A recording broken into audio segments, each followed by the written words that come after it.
bonjour à tous. Donc c'est bien, les débats sont lancés. Donc il y a beaucoup de questions sur l'organisation, sur la faisabilité des projets. Donc c'est intéressant de choisir les bons acteurs aussi pour vous accompagner sur vos projets. Donc moi dans la présentation, alors je vais justement vous parler ces études d'opportunité. Donc c'est vraiment la première des phases. On a vu que cette étude d'opportunité doit vraiment intervenir tout au début du projet. C'est ce qui va permettre aux porteurs de projet de choisir, de se lancer sur un projet de géothermie ou pas, dans certains cas. Et dans tous les cas, il ne faut pas confondre cette étude d'opportunité avec les études de faisabilité qui seront réalisées par les bureaux d'études hydrogéologiques et qui devront être réalisées également par la suite. Donc, alors, déjà, quand on parle de géothermie, il faut savoir de quoi on parle. Parce que la géothermie, ça peut faire appel à plein de notions différentes, quoi. Alors, on peut parler de géothermie profonde, voire basse énergie, mais qui est déjà assez profonde. C'est-à-dire que sur de la géothermie, on peut aller parfois à plusieurs milliers de mètres de profondeur pour faire des forages et récupérer de l'eau chaude souterraine. Moi, je ne vais pas m'attarder sur ce type de géothermie. Je pense que dans cette présentation, enfin dans cette journée, on va essentiellement parler de ce qu'on appelle la géothermie très basse énergie ou la géothermie de surface, qui sera de la géothermie. Souvent, on va aller maximum à 200 mètres, parfois de profondeur, parfois un petit peu plus, qui sera assistée par pompe à chaleur. Donc, on va se concentrer sur ce type de géothermie. J'ai la diapo, s'il te plaît. Camille, peux-tu passer la diapo, s'il te plaît? Merci. Donc, au niveau de la phase de programmation, donc je disais, on va commencer par réaliser cette étude d'opportunité. Et cette étude d'opportunité, elle doit aborder plein de sujets qui vont être variés et qu'il va falloir intégrer. Alors, quand on dit géothermie, on pense aussitôt à la ressource. Déjà, est-ce qu'il y a une ressource de géothermie? Alors, ça peut être une ressource sur nappe, comme on vient de voir avec le projet précédent. Et parfois, il n'y a pas forcément de nappe, mais il peut y avoir de la surface de terrain et on peut avoir une ressource sur sonde géothermique verticale qui peut également être très intéressante. Mais cette étude d'opportunité, ce n'est pas uniquement la ressource, il va aussi falloir identifier les usages. La géothermie, ok, mais pourquoi? Vérifier les différentes contraintes du projet. Et puis on va chercher aussi optimiser les performances du projet, déjà réfléchir comment optimiser ces performances-là, comment on peut optimiser la rentabilité du projet, et puis quels vont être les acteurs justement à solliciter pour être accompagnés sur ce projet, comment sécuriser ce projet.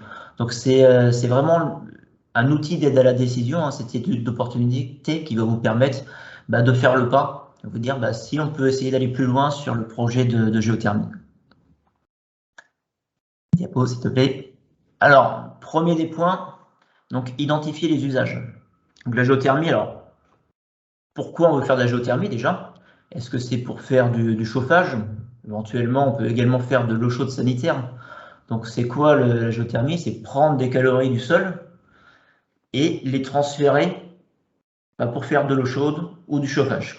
Et pour ça, on va utiliser une pompe à chaleur intermédiaire. Mais ça peut aussi être les besoins, les usages à l'inverse. Faire du rafraîchissement. Donc le rafraîchissement, ça va être pour l'été. Et là, on va prendre du coup les calories dans le bâtiment et on va les renvoyer dans le sous-sol. Alors ça peut être du rafraîchissement passant par la pompe à chaleur ou encore mieux, par géocooling. Dans ce cas-là, on bypass la pompe à chaleur. On profite que l'été, le sol est frais par rapport à l'air extérieur. On va directement prendre la fraîcheur du sol, si je puis dire ainsi, ou envoyer la chaleur du bâtiment dans le sous-sol par l'intermédiaire d'un échangeur thermique tout simplement, avec très peu de consommation énergétique. Donc ça, c'est vraiment un plus aussi sur les possibilités de projets de géothermie. Donc ça, c'était pour les usages. Donc également, une fois qu'on a identifié les usages, le deuxième point qui est primordial, c'est d'identifier la ressource. Alors, la ressource au niveau de l'étude d'opportunité, En général, elle n'est pas forcément réalisée déjà par un bureau d'études hydrogéologiques, cette étude d'opportunité. Donc, on va se baser sur des cartes de potentiel. On peut évaluer les potentiels, notamment sur nappe ou sur sonde. Il y a des cartes qui sont disponibles au niveau sur le site géothermie.fr notamment, et qui vont aider déjà à avoir une première approche, savoir s'il y a du potentiel ou s'il n'y a pas du tout de potentiel sur le site. Donc, je disais donc à la fois sur map et sur sonde. Donc, on peut essayer aussi de regarder s'il y a des forages qui ont été faits aux alentours, si on a déjà constaté qu'il y avait un débit important sur nappe, par exemple, dans les centaines de mètres qui sont autour du projet. Ça permet déjà d'avoir une première approche et de se dire, si, ça peut permettre d'aller plus loin, ou non, là, il n'y a pas de ressources et ça va être un petit peu compliqué de faire de la géothermie. Donc, une fois qu'on a identifié cette ressource potentielle, il va falloir également vérifier les contraintes réglementaires. La géothermie, c'est bien, mais on ne peut pas en faire n'importe où. Donc, il y a aussi des cartes réglementaires qui existent avec, il y a 3 zones, il y a zone verte, zone orange, zone rouge. Alors, quand on est en zone rouge, en général, c'est compliqué de faire de la géothermie. Il faut une autorisation en préfecture. Alors, heureusement, ces zones rouges sur le territoire de la Nouvelle-Aquitaine, c'est une toute petite partie du territoire. Donc, la grande majorité du terrain, ça sera en zone verte, voire zone orange. Et là, les projets de géothermie sont soumis à simple déclaration, voire déclaration avec avis d'un expert quand même pour la zone orange. En tout cas, pour tous les projets qui sont à une profondeur maximale de 200 mètres de forage et une puissance prélevée maximale de 500 kW. Ce qui permet quand même déjà de répondre aux besoins de la grande majorité des bâtiments. Donc ça, c'est pour ce qu'on appelle la géothermie de minimum ou géothermie de surface. Alors une fois qu'on a validé qu'il y a de la ressource, qu'il n'y a pas de contraintes réglementaires spécifiques, il va falloir aussi essayer d'optimiser le projet de géothermie, d'optimiser la performance de la pompe à chaleur.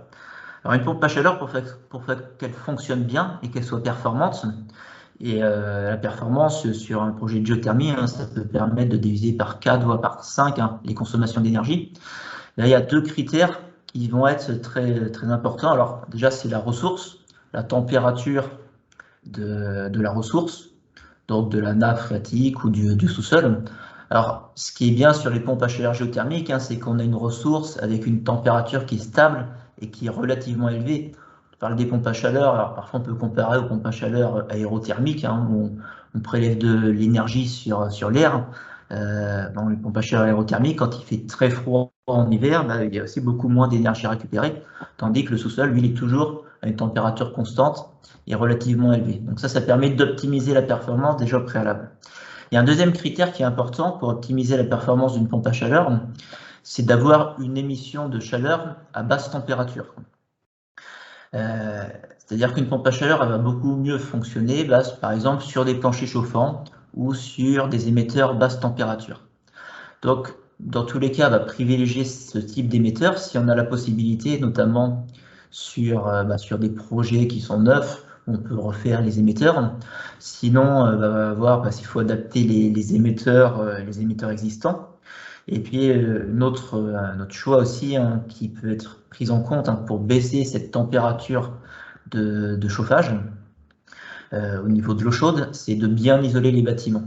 Donc, projet de géothermie, ça fonctionne très bien sur des bâtiments qui sont bien isolés dans un premier lieu, et puis avec des émetteurs plutôt basse température, en tout cas quand on parle de chauffage des bâtiments. C'est la suivante. Autre point important qu'on va aborder sur les études d'opportunité, c'est comment optimiser la rentabilité. Alors, sur un projet de géothermie, déjà, la première chose, c'est qu'il faut penser à long terme.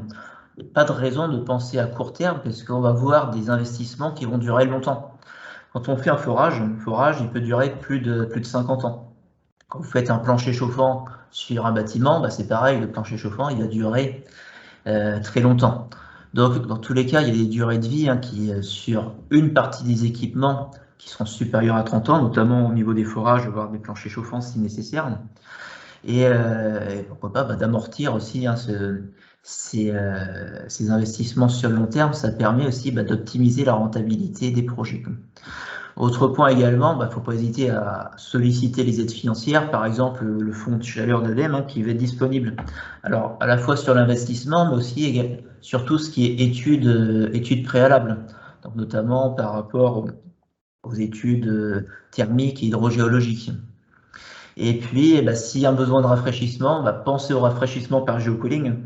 Donc le géocooling, que je vous disais tout à l'heure, c'est un investissement, un surinvestissement qui est très faible finalement sur un projet de géothermie. Et derrière, c'est du rafraîchissement pour une consommation qui est négligeable. Alors parfois, on l'appelle le free cooling, le rafraîchissement gratuit. Alors, pas totalement gratuit, mais ça reste un coût de consommation qui est extrêmement faible par rapport à un système de climatisation classique qui fait fonctionner également des climatiseurs de type pompe à chaleur. Alors, pour optimiser tout ça, moi je peux vous recommander vraiment de commencer par faire ces études d'opportunité, de faisabilité, mais dès le début, dès que vous posez la question, qu'est-ce qu'on peut faire comme chauffage sur ce bâtiment-là? Commencez par faire une étude de faisabilité, d'opportunité, qui va vous permettre d'avoir une vision qui va être neutre et objective sur vos projets et de vous orienter vraiment vers la bonne solution. Ce qui est intéressant de partir vers la géothermie, ou ça peut être éventuellement vers d'autres sources d'énergie renouvelable comme du bois énergie sur certains projets. Mais voilà, ça vous permettra, ça va être un outil d'aide à la décision qui vous permettra d'aborder déjà les solutions techniques à privilégier et puis d'avoir une vision aussi financière, énergétique et environnementale sur vos projets de chauffage.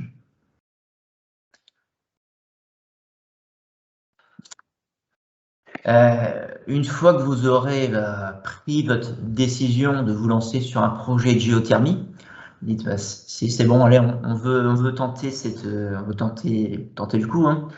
Ce qui va être indispensable, c'est aussi de bien sécuriser le projet. Et là, on en a déjà parlé tout à l'heure. Le bureau d'études hydrologiques devient indispensable dès qu'on veut vraiment se lancer sur le projet. Le bureau d'études hydrogéologiques associé au bureau d'études fluides, parce que c'est vraiment les deux, le binôme, qui va faire que le projet fonctionne bien. Je dirais l'un sans l'autre, ça marche pas.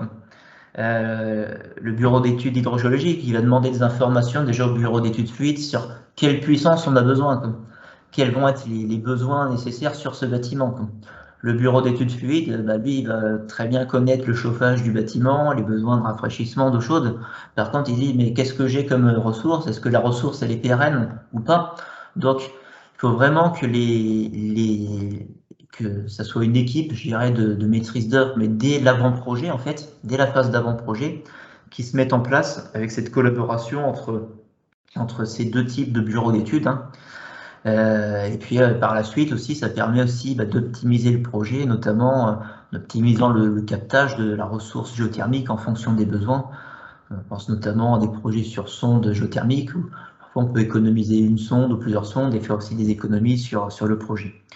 Autre point important, alors pour les projets sur nappe, c'est de prendre des assurances. Donc l'assurance Aquapac, c'est recommandé pour toutes les installations de plus de 30 kW. Ça vous donne des garanties sur les coûts de recherche d'eau souterraine et de pérennité de la ressource. Justement, toutes ces études pour dire est-ce que ça va bien fonctionner dans le temps, est-ce que j'ai de l'eau sous le projet, bien qu'on ait fait déjà les études préalables. Tant qu'on n'a pas fait le forage, on n'est jamais sûr à 100%. Donc de prendre ces assurances-là, ça va vraiment vous permettre de sécuriser le projet. Donc il y a quand même un certain nombre de projets sur NAP, environ 20% des dossiers qui ont déposé, qui ont fait l'objet d'une déclaration d'échec et qui ont été indemnisés. Et donc c'est super parce qu'ils peuvent être indemnisés et derrière on peut rebondir éventuellement sur un autre projet, par exemple sur sonde, pourquoi pas. Et là ça permet d'éviter les déconvenus. Alors, tu peux passer la diapo s'il te plaît. pour intervenir sur vos projets de géothermie, hein, ce qui est c'est important, c'est de vous entourer des bons acteurs. Alors pour les soutiens financiers, hein, vous pouvez vous tourner vers les acteurs régionaux comme l'ADEME ou la région. Vous avez aussi un certain nombre de guides, de fiches d'exemple, d'informations de promotion sur le site de géothermie.fr près de l'AFPG, donc l'Association française pour la géothermie, du BRGM, hein, le Bureau de ressources géologiques et miniers, qui donne beaucoup d'informations qui sont disponibles, hein, sur la géothermie. Alors vous aurez à la disposition là, les diaporamas, là il y a des liens là, sur tous les logos, là vous pouvez accéder sur les sites pour y accéder plus facilement. Et puis sur vos projets, quand vous allez faire vos projets, pour avoir des projets de qualité, c'est indispensable de faire intervenir des acteurs qualifiés, autant pour les forages, avec le qualiforage, que pour les installateurs de pompes à chaleur qui auront Qualipac, et les bureaux d'études qui doivent être également RGE au PQI-BI. Pour tout ce qui est aide à la décision, vous avez des bureaux d'études techniques, des études d'opportunité, des animateurs de territoire en région. Donc, il y en a un certain nombre, hein, sur le territoire de la Nouvelle-Aquitaine. Donc, n'hésitez pas à nous contacter, à nous solliciter, hein, quand vous posez la question pour faire un projet de géothermie. Vous avez besoin de revoir le chauffage d'un bâtiment, vous avez un bâtiment neuf à construire. Pensez-y, posez-vous la question. Il y a du terrain, il faut regarder les possibilités, si on peut faire de la géothermie. Il y a très souvent du potentiel quand même en termes de géothermie, que ce soit sur nappe ou sur sonde, d'autant plus si vous avez des projets de bâtiments neufs ou de bâtiments performants avec des rénovations globales du bâtiment. Alors, on vous met aussi en lien sur la diapo d'après tu peux passer à la diapo, Camille, quelques guides, hein, les liens vers la cartographie, hein, sur géothermie.fr, puis quelques guides, hein, que vous pouvez retrouver, qui ont été mis en place par l'ADM, par le BRGM, sur les premières étapes, sur comment monter un projet de géothermie. Voilà ce que je peux vous dire sur ma présentation. Et puis, merci de m'avoir écouté. Puis, si vous avez des questions, n'hésitez pas. J'essaierai de vous répondre au mieux. Présentation très intéressante. Alors, moi, je travaille pour la ville d'Angoulême et nous accompagnons la réalisation des projets qui concernent soit de la construction, soit de la réhabilitation de bâtiments existants. Je comprends à travers votre présentation toute l'importance qu'il y a à s'entourer de compétences très en amont et d'avoir suffisamment approfondi le sujet avant d'entamer une prise de décision.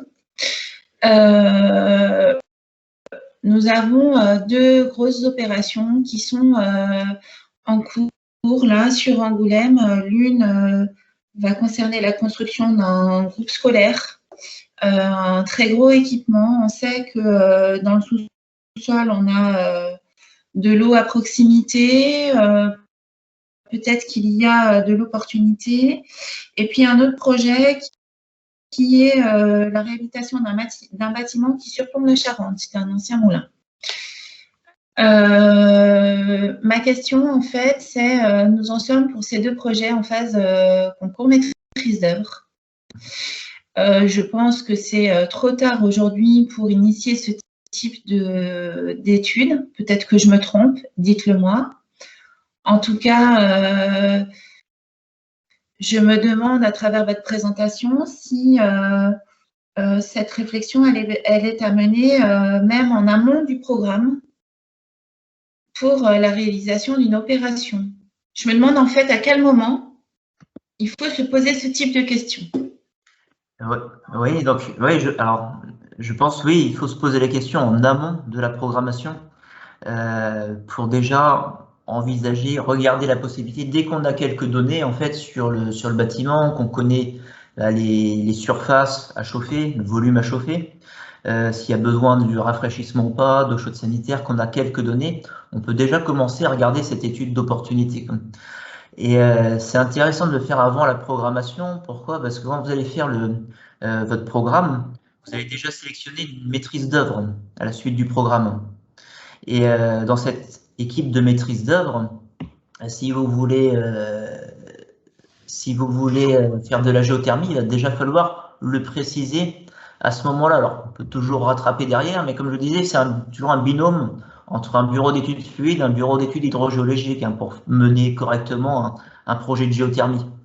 De base, quand on construit un bâtiment, pour la partie chauffage, l'équipe de maîtrise d'œuvre ne prévoit pas, a priori, un bureau d'études hydrogéologiques si on ne lui a pas demandé, si on ne l'a pas précisé.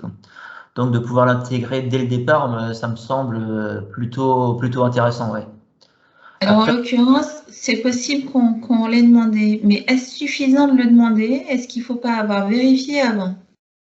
Alors, de regarder avant, si, alors je conseille de vérifier avant, parce qu'après, c'est pareil, si vous avez une équipe de maîtrise d'œuvre qui a un bureau d'études hydrogéologiques, mais si c'est pas possible de faire le projet, ou si on voit aussitôt qu'il n'y a pas du tout de possibilité de faire un projet de géothermie, ça sert à rien de faire appel à un bureau d'études hydrogéologiques. Donc c'est pour ça que c'est plus intéressant quand même de le voir au préalable. Dans tous les cas, je pense que après, ça peut aussi être intéressant de vous faire accompagner sur ces projets-là avec des assistances à maîtrise d'ouvrage aussi, pour continuer pendant toute la phase de développement du projet, justement de pouvoir faire ce lien entre vous et puis l'équipe de maîtrise d'œuvre et vérifier ces différents points concernant la géothermie. Je me permets aussi d'intervenir, si c'est d'accord. Je pense que vous pouvez aussi, enfin, il y a quand même des bureaux d'études qui présentent des compétences géothermie qui peuvent répondre à votre. Vous êtes à la phase concours, hein, si je me trompe. Qui est presque au choix là. Ah oui, d'accord. Oui, donc effectivement, ce qui peut être intéressant, même si vous n'avez pas forcément pu réaliser des études en amont de la programmation, ça peut être quand même de demander à ce que l'équipe de maîtrise d'œuvre intègre des compétences pour pouvoir réaliser au moins, avoir la possibilité de cette option énergie renouvelable. Alors ici, on parle de géothermie, mais ça pourrait être d'autres énergies renouvelables également. Mais effectivement, idéalement, c'est mieux d'avoir fait une petite étude avant, mais en phase de maîtrise d'œuvre, il est toujours possible d'intégrer des compétences quand même pour étudier d'autres énergies. Je ne sais pas si il y a Monsieur Deroy également qui a levé la main, donc on va lui laisser le temps peut-être de parler. Vous m'entendez correctement? C'est un peu faible, mais on vous entend. Non, pour rebondir sur ce que disait Madame Thévenon et également Monsieur Chenel, bon, c'est vrai que vous êtes à l'étape du choix, Madame Thévenon, mais la mise en place d'une étude de préfaisabilité par un bureau d'études hydrogéologiques nécessite une petite prestation qui peut se faire très rapidement et on peut, sur la base de la bibliographie et d'une intervention terrain très rapide, savoir si votre projet, qu'il soit sur nappe ou sur sonde, va porter des garanties. Donc c'est pas trop tard, j'ai envie de dire, c'est quelque chose qui peut se faire très rapidement. D'accord, merci. Ça peut être, tout à fait, ça peut se rattraper. Puis dans l'idéal, il vaut mieux le faire avant, mais ça peut se rattraper, tout à fait. Oui, Monsieur Boyer avait. Ah, il y a aussi. Non, les mains se lèvent et se baissent, je ne sais pas. Allez-y. Oui, non, juste pour Angoulême, c'est exactement ça. Moi, je vous engage à faire une petite étude, mais maîtrise d'ouvrage sur cette géothermie, et que il vaudra mieux intégrer quelque chose d'étudié à votre contrat de maîtrise d'œuvre que vous aurez choisi, plutôt que de leur demander à eux de le faire, de leur ajouter dans une éventuelle question technique ou autre chose, quoi. Franchement, pour avoir vécu exactement ou quasiment ce que vous êtes en train de vivre, faites faire votre petite étude, alors qu'elle soit d'opportunité, de faisabilité, bon, après chacun a ses précarés un peu, ou chacun a ses habitudes ou ses opportunités. Mais je vous engage à le faire côté Angoulême, quoi. Voilà. Et après, vous le réintégrerez dans votre maîtrise d'œuvre, que ça soit positif. Si ça l'est pas, ben vous l'intégrerez même pas, quoi. Et du coup, là-dessus, le CRER ou l'ADEME peuvent nous accompagner? Oui, on peut vous accompagner sur différents points. Alors nous, on n'est pas bureau d'études hydrogéologiques, hein, par contre. Par contre, on peut vous aider à faire les projets. Alors, les études d'opportunité, on peut les faire. Alors, pour vous, c'est Et c'est peut-être plutôt nous aider finalement à définir le besoin parce que on n'est pas sachant dans le domaine et on a besoin de sachants pour nous accompagner et peut-être d'écrire ce besoin qu'on a peut-être du mal à formuler parce qu'on voilà, on a une idée un peu vague et on n'est pas spécialiste là-dedans. Je ne suis pas en train de dire on va chercher l'ADEME ou le CRER et on s'arrête là. Je comprends que il faut quand même sécuriser un peu tout ça et pour dialoguer avec la maîtrise d'œuvre demain, il vaut mieux avoir nous-mêmes notre propre vision. C'est peut-être pour nous aider à aller chercher le bon spécialiste qu'on irait chercher ADEME et CRER peut-être. Oui, bah on pourra, vous pourrez me recontacter hein, par la suite, on pourra en discuter dans le détail de votre projet pour pouvoir voir un petit peu les aboutissants et voir ce qu'on peut faire hein, pour vous aider à avancer. D'accord. Merci.